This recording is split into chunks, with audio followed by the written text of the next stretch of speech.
Lloyd Bannister. I'm 55. For 22 years, I raised her. I paid for everything: college, a car, an apartment, even the wedding venue. Her name is Tessa. She looked me in the eye and said, "The wedding was yesterday. It was just for special people." A week later, she called screaming about unpaid rent. I said, "Didn't I tell you?" And then I told the truth. For 22 years, I was a father to a girl who wasn't mine by blood, but was mine in every way that mattered. Or so I thought.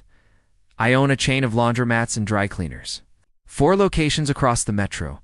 Honest work. Good enough to raise Tessa, put her through college, help her start her life.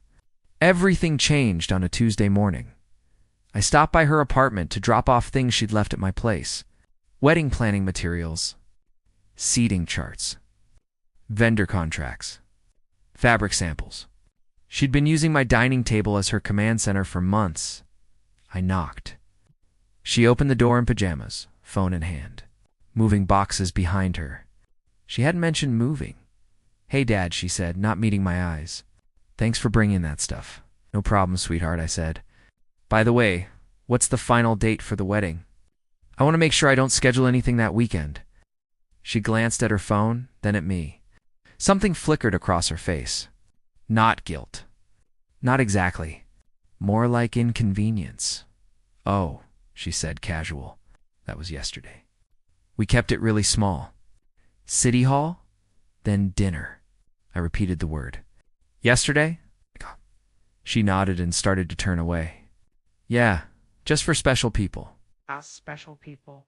The phrase hit like broken glass. She shrugged. "It was Wesley's family, mostly.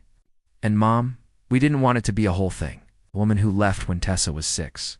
The woman who missed birthdays, recitals, parent-teacher conferences. That woman got an invitation. I did not. I wanted to rage. I wanted to demand an explanation. I wanted to ask how she could erase me so completely. But something in her posture told me she'd already made her choice. Anything I said would be noise. So I said nothing. "I see," I managed flat.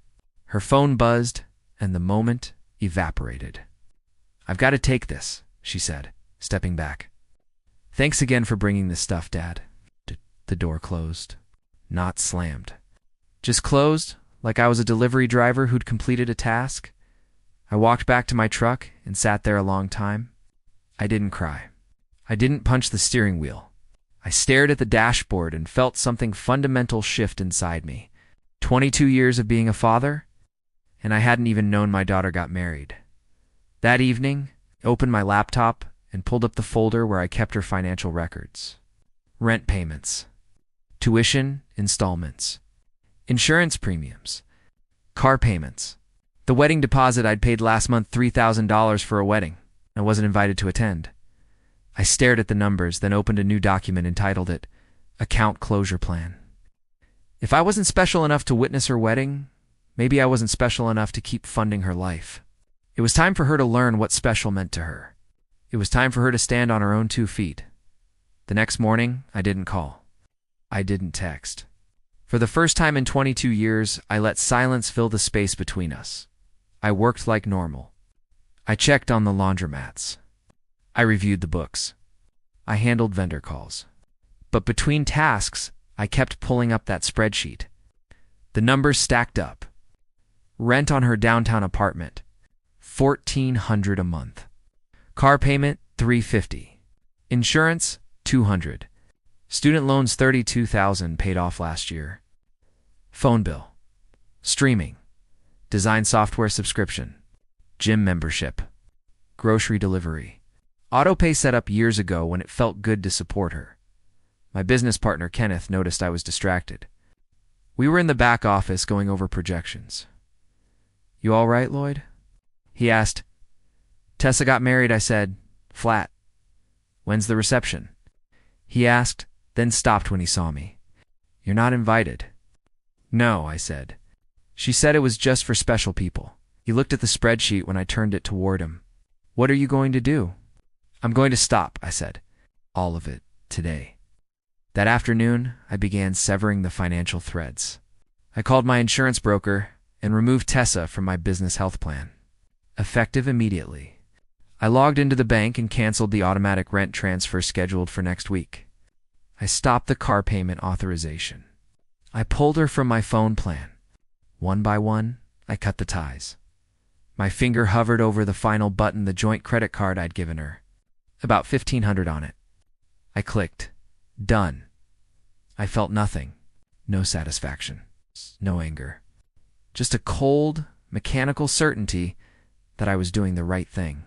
She wanted to define who was special. Fine. Now she would learn what happened when you weren't. A week later, I wasn't invited to the post-wedding brunch. I saw the photos because Wesley's aunt, Pearl Hooper, accidentally tagged me on Facebook before quickly untagging it. The damage was done. The restaurant had exposed brick and overpriced mimosas. In the photo, Tessa sat at the head of a long table, Wesley beside her, glowing. 3 seats down, front and center, sat my ex-wife.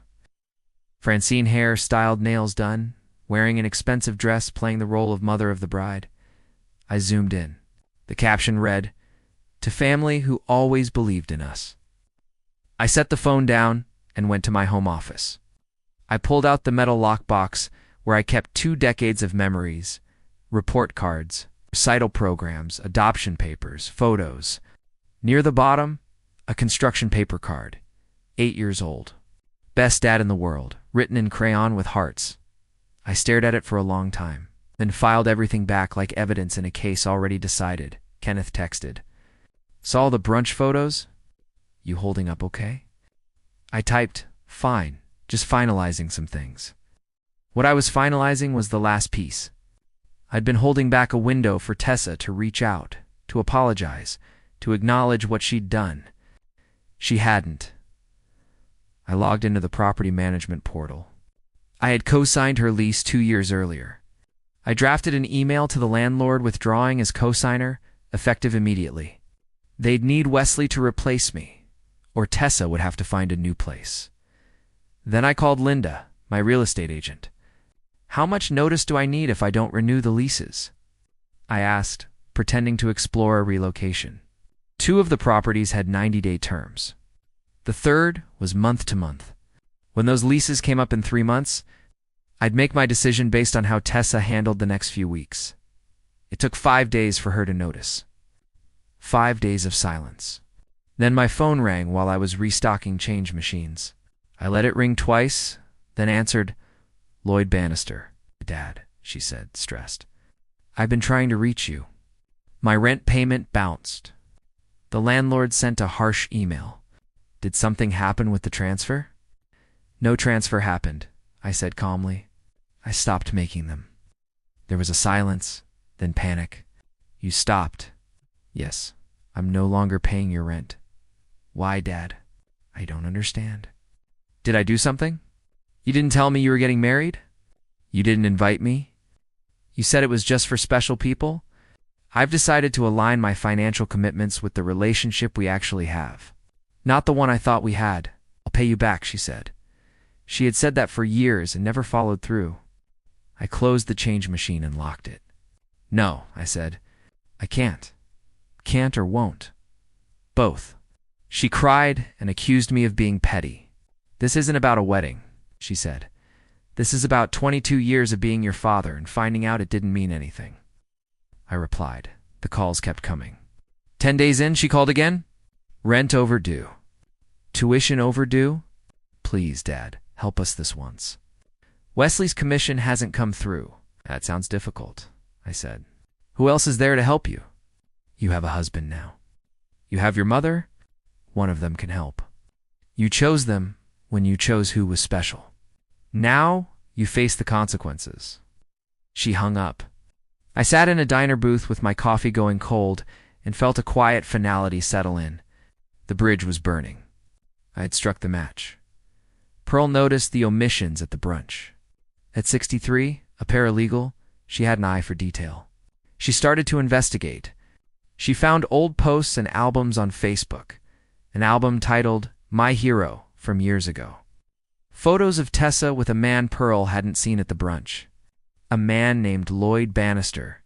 There he was, graduation, moving day, recital, dozens of photos spanning years, posts thanking Dad for support, a receipt for a scholarship donation in Tessa's name. Pearl called Gerald, Wesley's father. She walked him through what she found: prints, screenshots, messages. If Tessa can erase the man who raised her, she said, what else is she capable of? Wesley sat with the folder Pearl had assembled. He flipped through the pages and felt his world tilt. She told me her father left when she was young, he said. She said her mother raised her. She lied to you. Lloyd adopted her when she was 2. He raised her. He paid for her education. He was your father. The evidence was plain. Wesley confronted Tessa the next day. She tried to explain. It's complicated. He made me feel like I owed him. He was controlling. He paid for everything, Wesley said. He was your father. Wesley packed his things and left. He told her, figure out how you're going to pay rent without me. I'm done carrying someone who thinks loyalty is optional.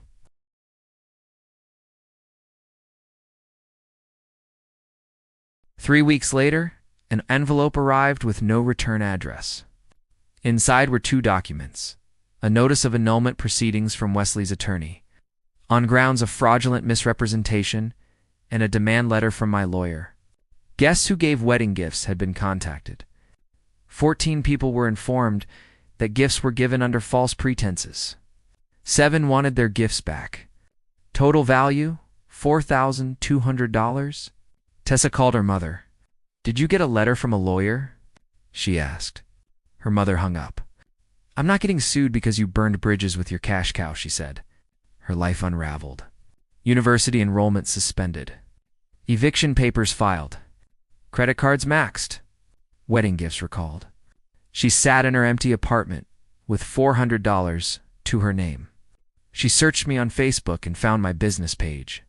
There I was, supporting other students through a scholarship fund. She saw a photo of another student graduating and a caption, proud to support another deserving student. She typed, I'm sorry, then deleted it. Sorry I didn't pay rent. Sorry I didn't erase what she'd done. She finally understood what she'd lost.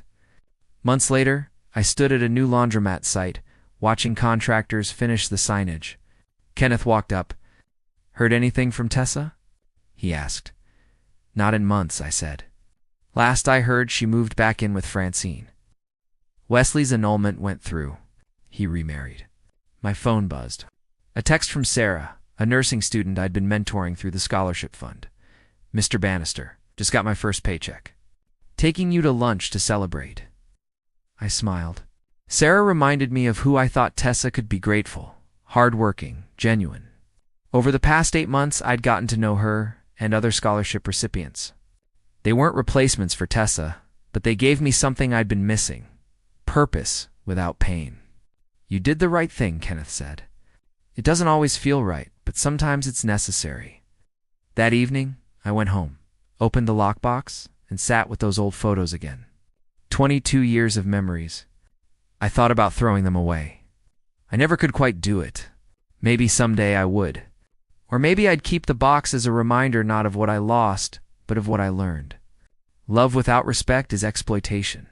Generosity without gratitude becomes entitlement. Being a father means knowing when to hold on and when to let go. I closed the box and put it back in the closet. Then I opened my email and confirmed my attendance at the scholarship fund dinner next month.